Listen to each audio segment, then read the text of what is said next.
Oke, Assalamualaikum warahmatullahi wabarakatuh. Selamat pagi, siang, dan malam, teman-teman semuanya. Pada kesempatan hari ini, saya akan memberikan rekaman terkait kuliah biotek kesehatan yang seharusnya saya sampaikan 2 minggu yang lalu dengan topik vaksin. Oke, semoga teman-teman semua masih semangat ya untuk menyimak kuliah ini.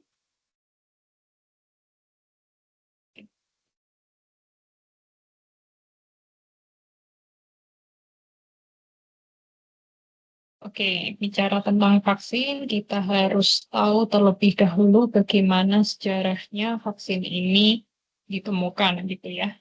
Jadi, warga Cina pada abad ke-10 itu menemukan suatu metode namanya variolasi. Jadi, variolasi ini adalah suatu metode awal untuk melawan virus cacar atau smallpox pada waktu itu yang menjadi wabah ya. Jadi variola atau virus cacar itu adalah salah satu wabah yang mematikan di Cina pada waktu itu. Dan variolasi ini dilakukan dengan cara menghancurkan keropeng cacar kering. Jadi bekas luka dari cacar yang sudah kering itu dihancurkan hingga dalam bentuk serbuk seperti itu, kemudian dihirup ya, diadministrasikan dengan cara dihirup supaya tubuh dari warga itu lebih kebal terhadap cacar air. Nah, kemudian di masa yang lebih modern, Bapak Edward Jenner pada tahun 1796, beliau adalah seorang dokter Inggris, itu menemukan vaksin cacar menggunakan virus cacar sapi. Jadi beliau ini sangat telaten dan juga sangat observatif ya. Jadi beliau mengamati bahwa pemerah susu yang ada di peternakan itu kan banyak juga yang terpapar oleh cacar sapi atau cowpox. Nah, ternyata pemerah susu yang sudah terpapar cacar sapi ini menjadi kebal terhadap smallpox gitu. Ternyata antigen yang dimiliki oleh cacar sapi ini memiliki kemiripan dengan smallpox yang menginfeksi manusia. Tetapi yang cacar sapi tersebut tidak bisa menimbulkan sakit pada pemerah susu. Jadi punya kemiripan sehingga imun dari pemerah susu sapi ini sudah kenal sehingga lebih kebal terhadap smallpox. Dari situlah penelitian-penelitian terkait vaksin itu mulai dikembangkan. Dan pada tahun 1880 itu Louis Pasteur, beliau ilmuwan dari Prancis itu mengembangkan vaksin rabies dan antraks menggunakan mikroorganisme yang dilemahkan atau diinaktivasi. Kemudian penelitian ini terus berkembang seiring dengan adanya wabah yang terjadi pada waktu itu ya. Jadi pada tahun 1920 itu ada penyakit difteri dan tetanus, dan dari situ vaksin berbasis toksoid itu dikembangkan untuk melawan toksin bakteri.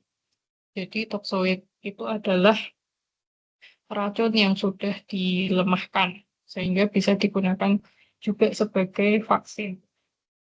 Jadi ini sudah tidak menimbulkan sakit, dan tetapi masih bisa menimbulkan respon imun. Nah, kemudian pada tahun 1950, Jonas Salk itu mengembangkan vaksin polio inaktif atau IPV yang diikuti oleh uh, mulai adanya vaksin oral polio oleh Albert Sabin. Nah, di sini yang inaktif ini adalah killed vaksin. Jadi virus polionya itu sudah diinaktivasi atau dimatikan. Nah, sedangkan untuk yang vaksin oral polio ini adalah mulai awal munculnya live attenuated vaksin. Jadi vaksin yang menggunakan mikroorganisme tetapi dilemahkan. hanya dilemahkan, tidak dimatikan ya. Artinya ketika dia dilemahkan, dia masih bisa bereplikasi di dalam tubuh kita untuk mengintroduksi respon ini. Kemudian pada tahun 1960-an itu mulai ada vaksin kombinasi antara measles, mumps, dan juga rubella. Jadi apakah vaksin itu? Jadi vaksin adalah suatu suspensi mikroorganisme hidup yang dilemahkan. Ya, kalau misalnya hidup dan dilemahkan artinya dapat bereplikasi tetapi sudah tidak memiliki kemampuan untuk menimbulkan sakit, atau mikroorganisme yang dimatikan. Ya, dimatikan artinya dia sudah tidak hidup sehingga tidak dapat bereplikasi, tetapi masih bisa menimbulkan respon imun. Atau dapat berupa subunit atau fraksi atau bagian dari mikroorganisme tersebut. Bisa berupa protein yang dimurnikan, bisa berupa polisakarida atau virion yang terpecah. Dan hal ini dapat diberikan baik melalui intramuskuler, ya, injeksi intramuskuler, kemudian subkutan, intradermal, mukosa, atau oral. Dan hal ini digunakan untuk pencegahan atau pengobatan penyakit infeksi. Nah, bagaimana vaksin tersebut bekerja? Jadi, vaksin ini memiliki kaitan yang erat dengan memori imunologis. Jadi, diharapkan tubuh kita itu seperti terinfeksi secara alami, seperti itu ya, terinfeksi secara alami, tetapi tanpa ada resiko kita mengalami sakit.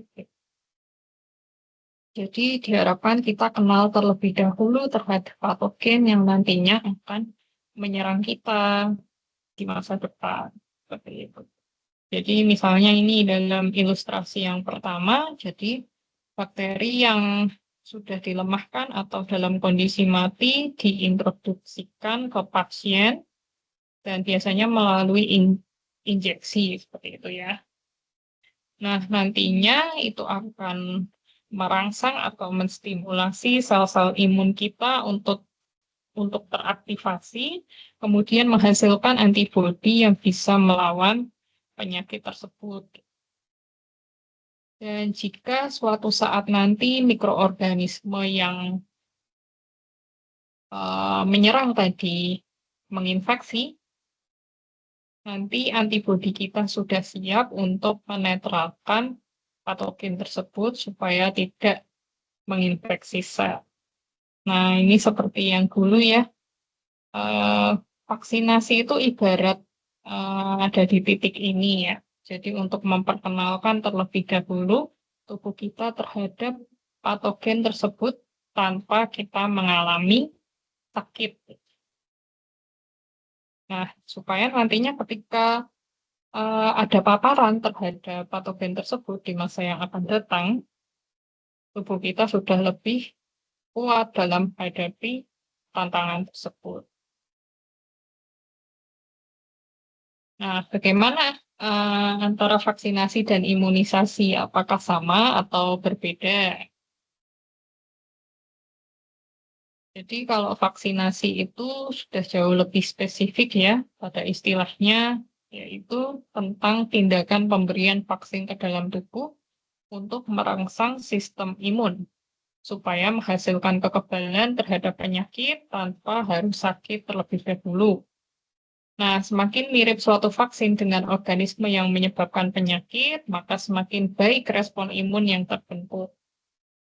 Nah, bagaimana dengan imunisasi? Jadi, imunisasi ini adalah proses yang membuat tubuh menjadi kebal atau terlindungi dari penyakit tertentu. Dan hal ini dapat terjadi secara aktif maupun pasif. Cara aktif itu bagaimana? Jadi perlindungan dihasilkan oleh sistem imun sendiri. Biasanya bersifat permanen. Misal kita terinfeksi suatu virus secara alami, itu juga termasuk imunisasi secara aktif ya. Tapi kan kita harus mengalami sakit terlebih dahulu. Gitu. Kemudian vaksinasi. Tapi kan kalau vaksinasi kita tidak perlu mengalami sakit. Ya. Nah, untuk yang passive immunity itu biasanya adalah transfer kekebalan dari orang lain, ya, dari orang lain atau bisa juga dari hewan. Dan ini biasanya bersifat sementara karena yang ditransfer itu biasanya sudah berupa antibodi.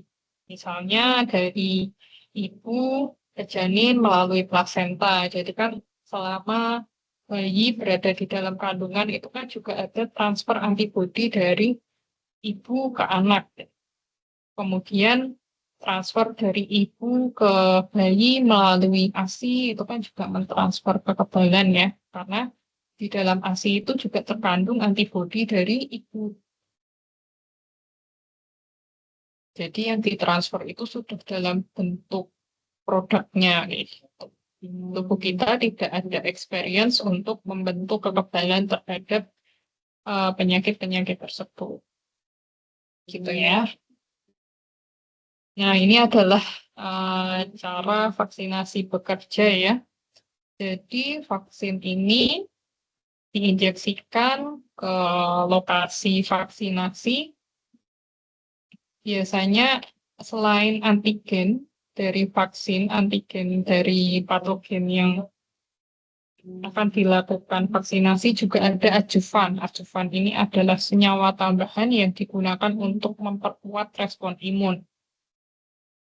Nantinya antigen ini akan dikenali oleh sel dendritik yang ada di daerah perifer, kemudian dibawa ke nodus limfa untuk nantinya diperkenalkan pada sistem imun adaptif.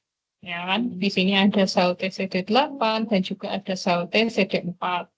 Sel TCD4 nanti akan menstimulasi sel B menjadi sel plasma untuk menghasilkan antibodi dan sebagian akan disimpan dalam bentuk memori supaya nanti kalau misalnya ada infeksi sekunder dia bisa merespon dalam bentuk humoral immunity.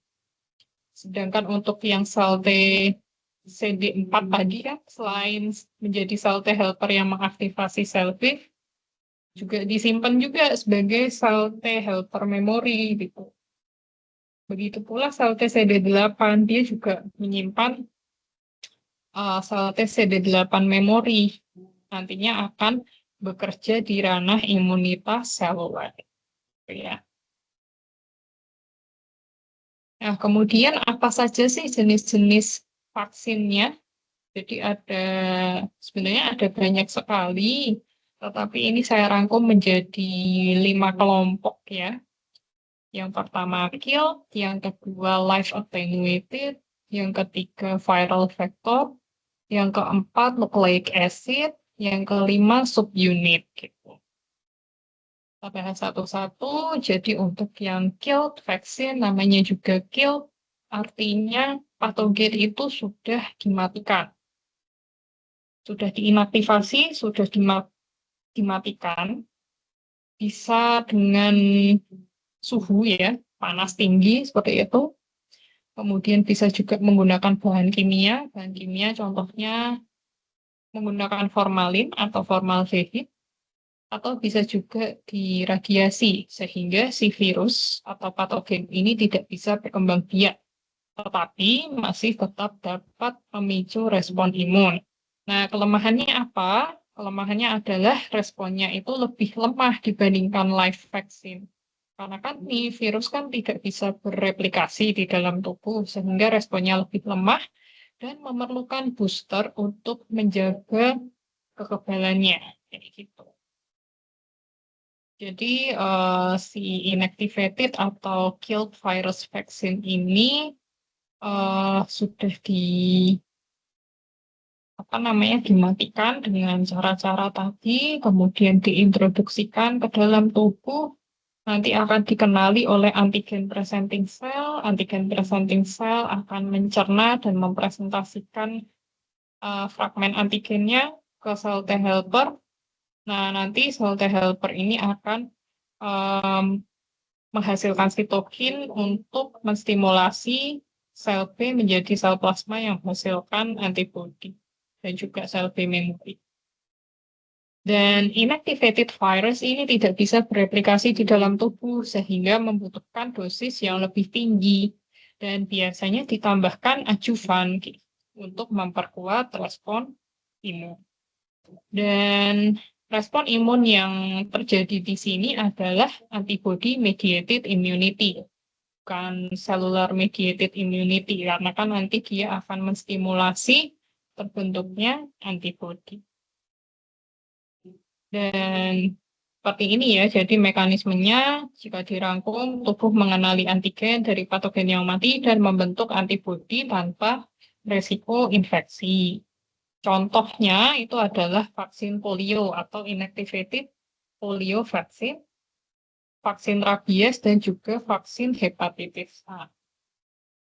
Jadi ini ya prosedur untuk memproduksi vaksin inactivated, jadi virus mula-mula dikultur terlebih dahulu di sel hidup, kemudian dilakukan inaktivasi dengan bahan kimia, bisa menggunakan formaldehid, kemudian dipurifikasi, ya, jadi dipurifikasi, kemudian di stok dalam bentuk kemasan, dan nantinya akan dilakukan penyuntikan kepada masyarakat.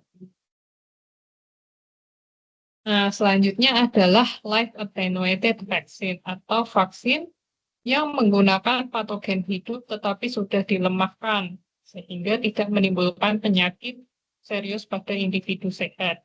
Jadi kita bisa lakukan rekayasa genetik pada materi genetik si virus supaya tidak menimbulkan penyakit.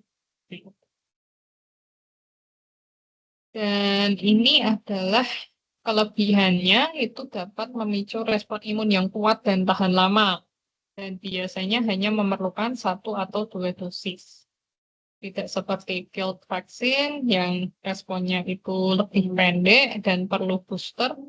Ini tidak perlu dosis yang tinggi. Biasanya memerlukan 1 atau 2 dosis karena nantinya virus ini masih dapat bereplikasi di tubuh pasien seperti itu. Nah, jadi ketika virus SARS-CoV-2 ini dilemahkan, dia akan dikenali oleh antigen presenting cell, kemudian diperkenalkan ke sel T helper, itu bisa memicu respon imun humoral dengan adanya dihasilkannya antibodi, tetapi juga memicu respon imun seluler, karena kan nanti dia akan bereplikasi di dalam sel ya. Ketika sel terinfeksi oleh virus, nanti dia akan memicu respon imun seluler.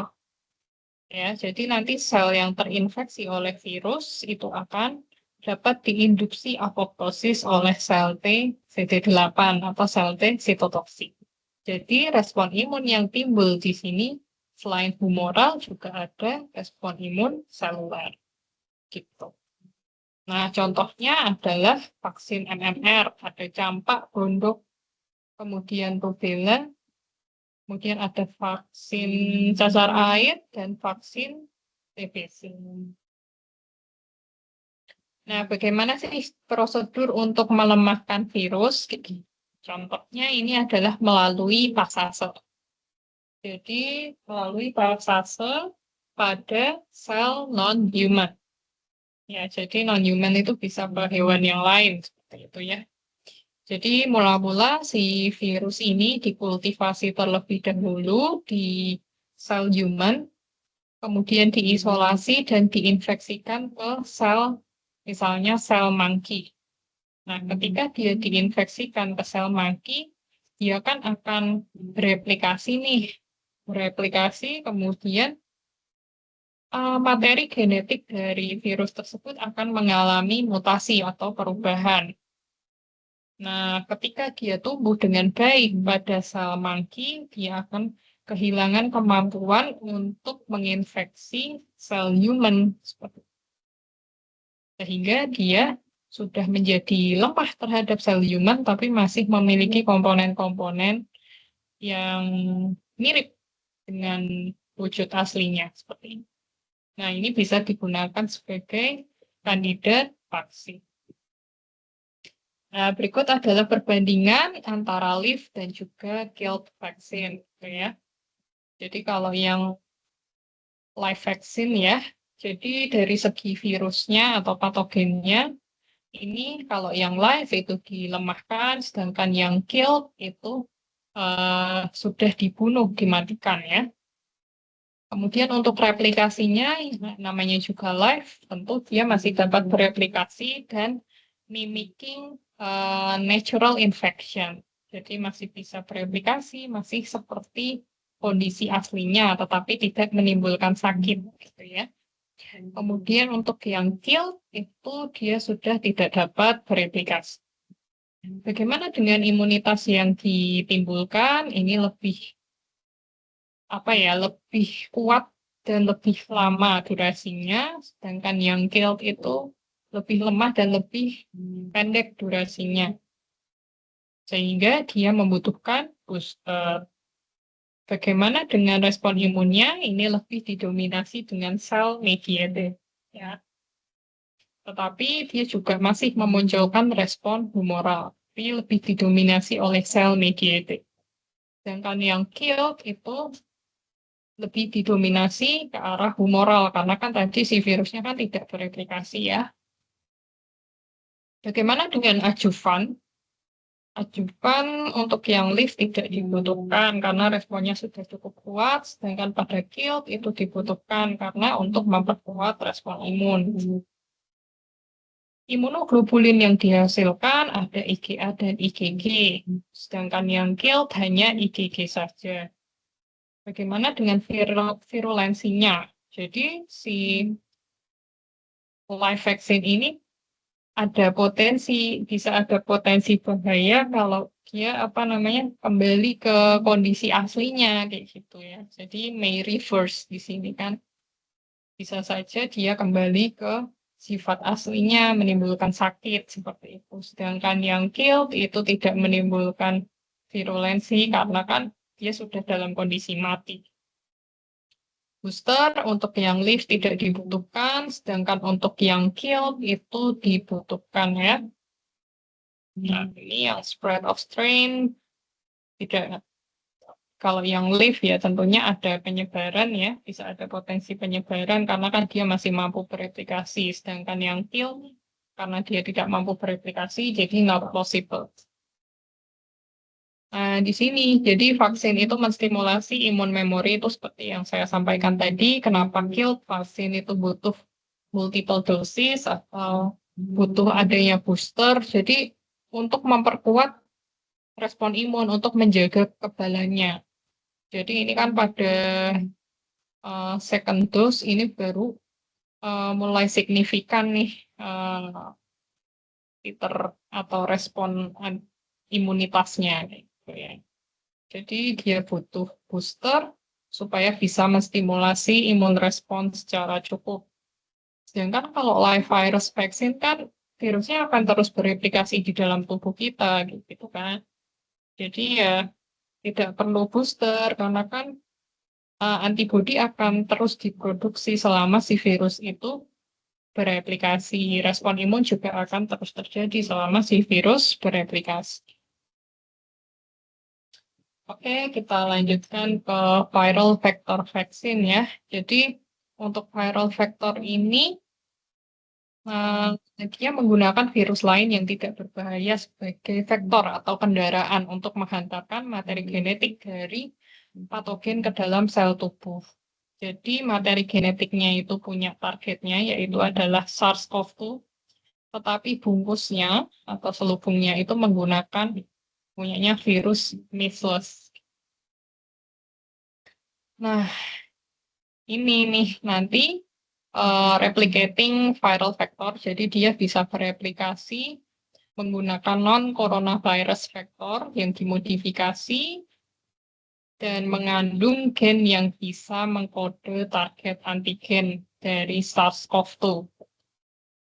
Jadi ketika si virus ini dikenali oleh antigen presenting cell, nanti kan dia akan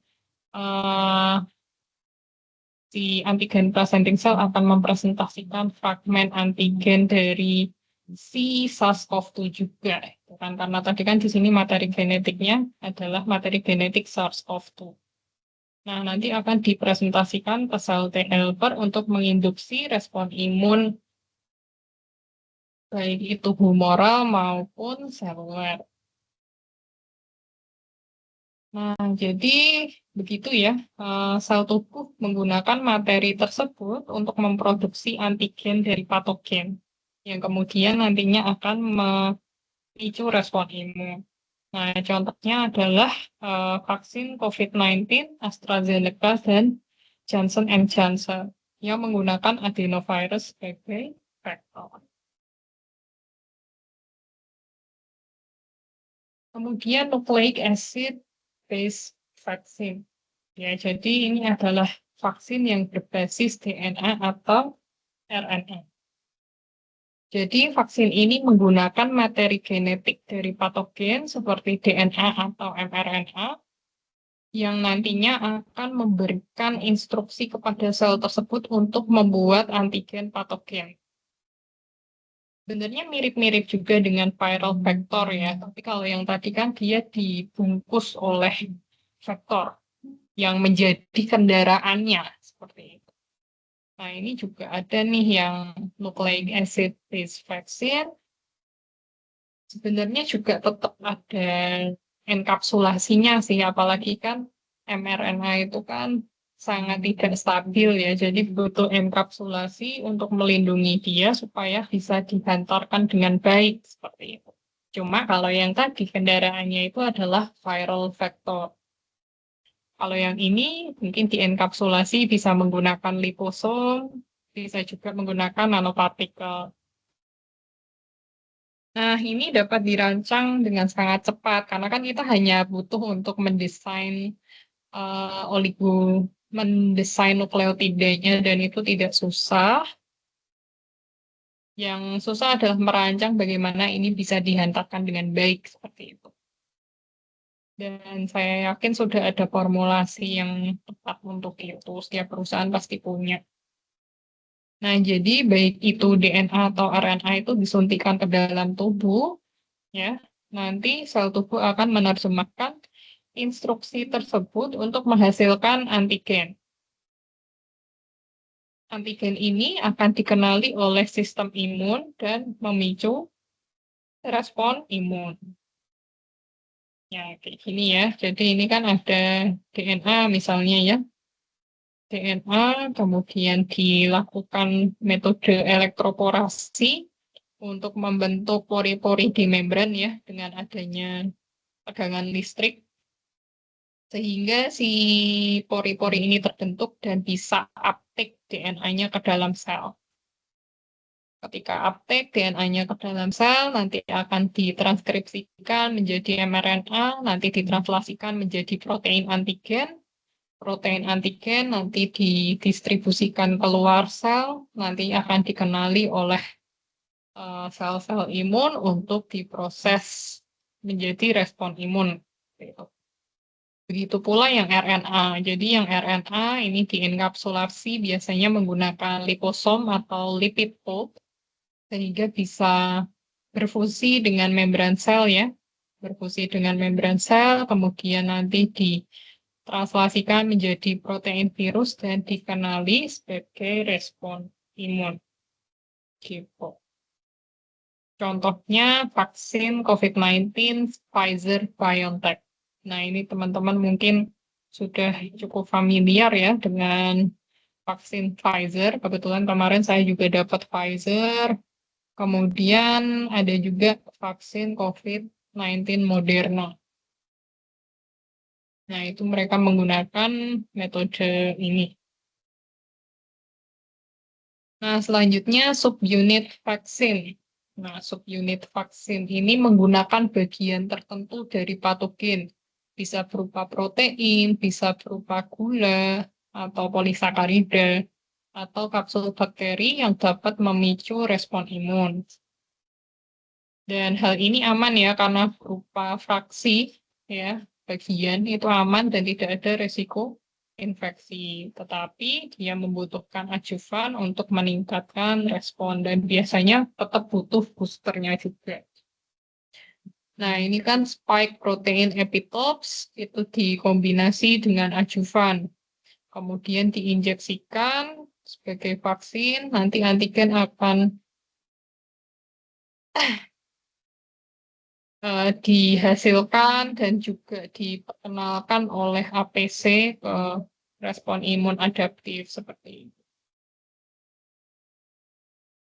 Nah, bagian patogen yang dipilih dan dikenali oleh sistem imun itu jadi cuma bagian gitu ya, tanpa membawa seluruh patogen sehingga tidak ada resiko infeksi. Jadi pilih aja nih antigen manakah yang menyebabkan respon imun yang cukup kuat gitu, tetapi tidak menimbulkan sakit. Biasanya ada kok di database tentang protein-protein pada virus, kemudian toksisitasnya bagaimana, respon imunnya bagaimana, itu ada biasanya dipelajari melalui immunoinformatics untuk vaksin desain. Dan contohnya adalah vaksin hepatitis B, itu menggunakan protein permukaan virus, dan vaksin HPV itu menggunakan protein dari kapsid virus. Nah, di sini ada evolusi perancangan vaksin dari situ ya, yang awalnya menggunakan the null pathogen ya, yang diinaktivasi, kelamaan itu mulai ada simplifikasi gitu. Mulai menggunakan part of pathogen atau bahkan part of epitope untuk menginduksi respon imun, dan ternyata itu sudah cukup untuk menimbulkan atau menghasilkan kekebalan yang efisien gitu. Jadi mulai ada vaksin design evolution di sini yang merujuk pada epitop yang paling spesifik untuk bisa memunculkan respon imun yang akurat gitu. Nah, kalau dulu kan secara tradisional RND-nya itu mulai dari kultur patogen. Kemudian setelah dikultur, nanti dipurifikasi antigennya. Jadi dilakukan ekstraksi whole protein, kemudian purifikasi protein isolat, kemudian dilakukan gel elektroforesis juga menggunakan STS page, seperti itu. Nah, itu kan menggunakan proses-proses yang konvensional, membutuhkan waktu yang cukup lama. Gitu. Kemudian dilakukan uji pada hewan coba untuk melihat bagaimana responnya, barulah dikemas menjadi vaksin yang nantinya dites dulu apakah layak memiliki izin edar, ya. Jadi dilakukan uji preklinis dan juga klinis untuk uji kelayakan vaksinnya. Nah, yang modern sekarang itu workflow-nya ada perbedaan gitu. Jadi pertama kita lakukan terlebih dahulu in silico genome analysis. Jadi kan kita bisa lakukan whole genome sequencing terhadap patogen ini. Biasanya kan patogen punya size genom yang lebih kecil dibandingkan kita lakukan whole genome pada manusia ya. Jadi kita lakukan analisis genom, kemudian dianalisis strukturnya bagaimana, kemudian bisa dilakukan konstruksi vektor untuk nantinya dilakukan ekspresi gen, ya, dilakukan ekspresi terhadap target struktur protein ini, nanti diisolasi, lalu dilakukan uji-uji wet lab. Ya, bisa dilakukan uji pada hewan coba untuk preklinis atau uji-uji klinis pada manusia sehat. Kemudian nanti dianalisis bagaimana responnya, baru dilakukan pengemasan vaksin seperti itu. Jadi ada awalan di sini menggunakan in silico genome analysis, in silico structural analysis, dilakukan vektor konstruksi. Jadi di sini memakai teknologi vaksin rekombinan seperti itu. Jadi kita nggak perlu kultivasi patogennya karena kan itu sangat beresiko ya. Kita cukup bisa lakukan analisis terhadap genomnya, kita prediksi strukturnya. Setelah kita dapat strukturnya, bisa kita docking juga. Nah, nanti kita bisa lakukan konstruksi terhadap vektor untuk merancang vaksin yang sesuai. Nah, ini alat prediksinya kan kita bisa pakai BLAST, bisa pakai Gleamer, GenMark, Prodigal. Ini saya juga belum pernah sih, kalau BLAST saya pernah. Kemudian kita bisa lakukan prediksi transkriptomiknya, kita bisa lakukan prediksi epitopnya, dan juga bagaimana lokalisasinya. Gitu. Kemudian di sini juga mengandalkan prinsip reverse vaksinologi. Jadi dilakukan perbandingan sequencing genomnya, hasil sequencing genomnya dan identifikasi gennya itu bagaimana. Ya. Jadi kita bisa membandingkan dengan strain-strain yang lain yang sudah ada di history database kayak gitu untuk kita bisa merancang vaksin yang berefikasi tinggi. Kemudian kita bisa memprediksi protein dan melakukan mapping epitopnya, ini juga penting ya. Jadi kita bisa merencanakan bagaimana nanti ekspresinya kandidat antigennya itu apa, baru kita lakukan prosedur wet lab dan pengembangan vaksin dalam skala yang lebih besar seperti itu. Jadi kerja kita itu enggak lebih terukur gitu. Sudah ada basis data yang bisa kita gunakan sebagai referensi untuk nantinya kita bisa melakukan pengambilan keputusan untuk pengembangan vaksin. Nah, ini ya, jadi teknologi protein rekombinan itu juga kemarin digunakan untuk pengembangan vaksin COVID-19 ya, yang paling baru dikembangkan. Nah, jadi produk development-nya itu mengambil bagian-bagian dari komponen antigen gitu. Jadi di sini dia menggunakan virus-like particle, jadi mengembangkan subunit-subunit dari bagian virus untuk mengembangkan virus-like particle. Kemudian untuk formulation development-nya itu menggunakan ajuvan-ajuvan tertentu untuk memperkuat respon imun. Dan produksinya itu dilakukan dengan standar CGMP atau Good Manufacturing Practice. Dan ini sudah dipertimbangkan masak-masak ya supaya bagaimana vaksin itu bisa diproduksi atau di-upscale secara cepat gitu. Karena kan ini untuk memenuhi kebutuhan masyarakat sedunia pada waktu itu. Dan bagaimana supaya biaya produksinya itu rendah dan itu harus diperhitungkan. Nah, selanjutnya dilakukanlah clinical testing ya. Clinical testing, bagaimana sih keamanannya? Itu kan harus aman, vaksin ini tidak menimbulkan sakit, kayak gitu. Dan bagaimanakah nanti respon imunitas humoral dan selulernya? Apakah cukup untuk menimbulkan respon ini? Untuk kemarin kan kita tentunya butuh beberapa kali booster ya untuk bisa menghasilkan imunitas adaptif yang cukup kuat dan membuat kita survive era-era pandemi gitu kan. Nah, kemarin itu juga dikembangkan pula teknologi ajuvan pada vaksin. Karena apa? Karena kalau misalnya vaksin ini tanpa ajuvan, itu responnya itu kurang kuat gitu. Jadi misal dari segi maturasi APC atau antigen presenting cell itu kalau yang menggunakan adjuvan itu bisa 3 sel yang teraktivasi, ini hanya 1.